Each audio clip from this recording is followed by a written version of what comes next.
sa ating programang Boses ni Magdalena. Pakinggan po natin ang istoryang ibabahagi ko sa inyo. Ang unang kabanata. Habang naglalakad sa loob ng isang mall si Bibian, bit-bit ang mga groceries na pinamili niya, ay nakasalubong niya si Badet, ang kanyang malapit na kaibigan simula noong high school. Bibian, ikaw ba yan? Kumusta ka na? Ang tagal nating di nagkita. Badet! Sabay ngiti sa kausap. Natutuwa naman ako at nagkita ulit tayo. Grabe, ang tagal-tagal na nating hindi nagkita. Kumusta ka na? Eto, nagbabaka sakaling makahanap ng trabaho dito sa Manila.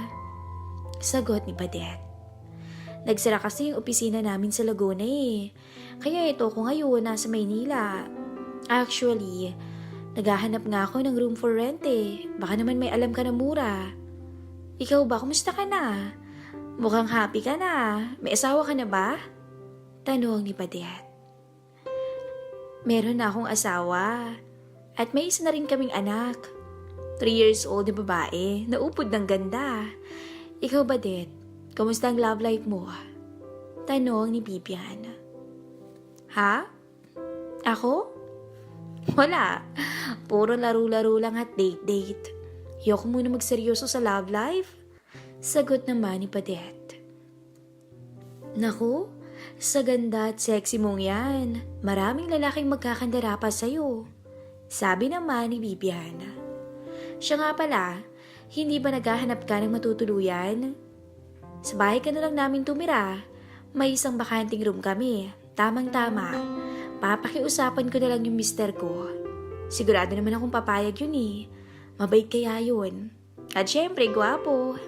Sabay ngiti ni Bibian kay Badet. Talaga?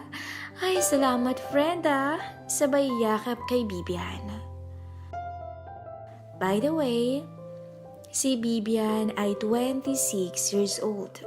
5'4", maputi at parang dalaga pa rin ang itsura kahit may isang anak na.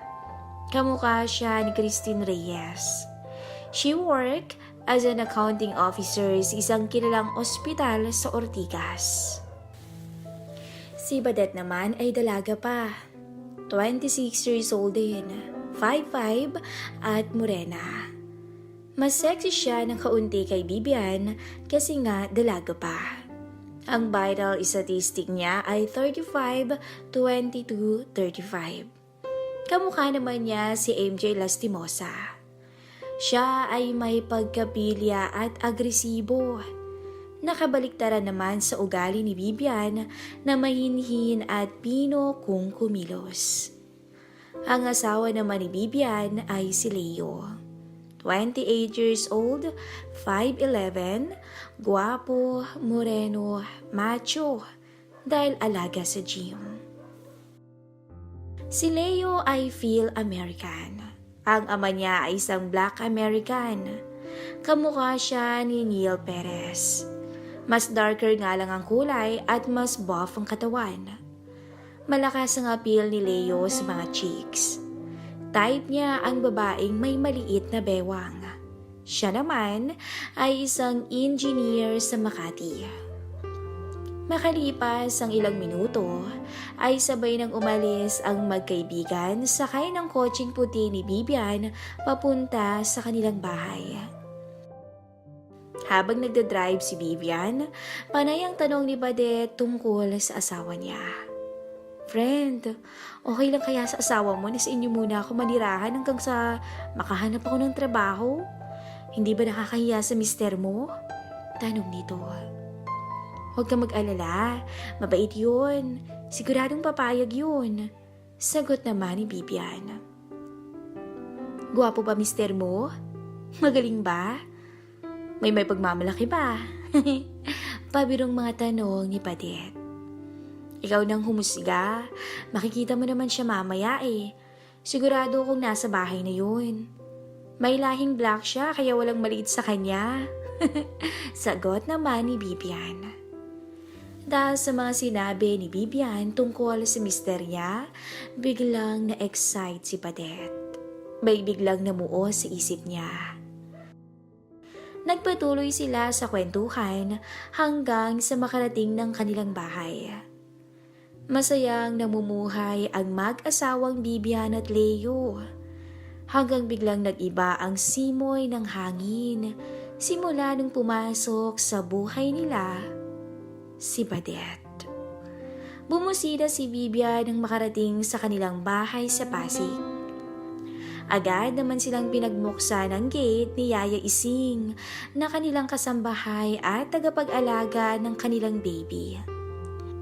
Tinanong ni Bibian kay Yaya Ising kung nasaan si Leo. Nasa loob na po ng bahay. Maliligo daw po yata siya kasi galing ng gym. Sagot ng Yaya. Wow, Bibian! Ang ganda naman ng bahay niyo. Manghang wika ni Padet. Agad silang tumuloy sa loob nang biglang nagsilita si Padet. Bibian, saan ang CR niyo? Kanina pa to eh. Itinuro naman ni Bibian kung nasaan ito. Nasa labas ito ng kanilang kwartong mag-asawa na agad tinungo ng kaibigan. Nagpunta naman agad si Bibian sa kanilang silid upang kausapin ang mister niyang si Leo. Pero hindi niya nakita si Leo doon, kaya agad siyang nagpalit ng pambahay. Samantala, si Leo noon ay kakatapos namang maligo sa labas ng kwarto nila, katabi ng room ni Yaya Ising. Doon siya naligo kasi nasira yung shower sa CR sa loob ng kanilang silid. Wala itong kahit anong suot sa sarili. At nakaharap ito sa salamin sa may lababo at nagsishave ng bigote niya nang biglang bumukas ang pintuan. Nakalimutan niyang isara ang pinto. Biglang pumasok si Padet at nakita niya si Leo na nakaganoong ayos lamang. Puno ng shaving cream ang baba nito habang hawak ang shaver. Nagulat naman si Leo at sinabing, "Sino ka?" Nagkatinginan silang dalawa. At biglang bumaba ang tingin ni Padet sa kaharap na si Leo. Nagulat si Padet sa nasaksihan. Ngayon lang siya naka-encounter at namangha ng ganun sa isang lalaki. Agad na mula si Padet sa nangyari. Gayon din si Leo na biglang binalot ng tuwalya ang kanyang sarili. Hindi mapagkakailang na manghari nito sa angking ganda ni Padet. Tinamaan yata siya sa babaeng ngayon niya lamang nakita. Si Bibian naman ay palapit na habang tinatawag ang asawa niya. Han, asan ka? Biglang isinara ni Leo ang pinto ng banyo at naiwan sa labas si Padet para hindi mahalata ng bisis. Friend, nasa loob pa yata yung mister ko naliligo. Sa room ka na lang namin magbawas. Wala namang nagawa si Padet kundi sumang-ayon. Agad naglakad dito habang naiisip pa rin niya ang kakisiga ni Leo. Habang naghahaponan sila, ay pinakilala naman ni Bibian si Padet sa asawa niyang si Leo. Nakipagkilala ang dalawa na may halong ngiti sa isa't isa dahil sa nangyari kanina.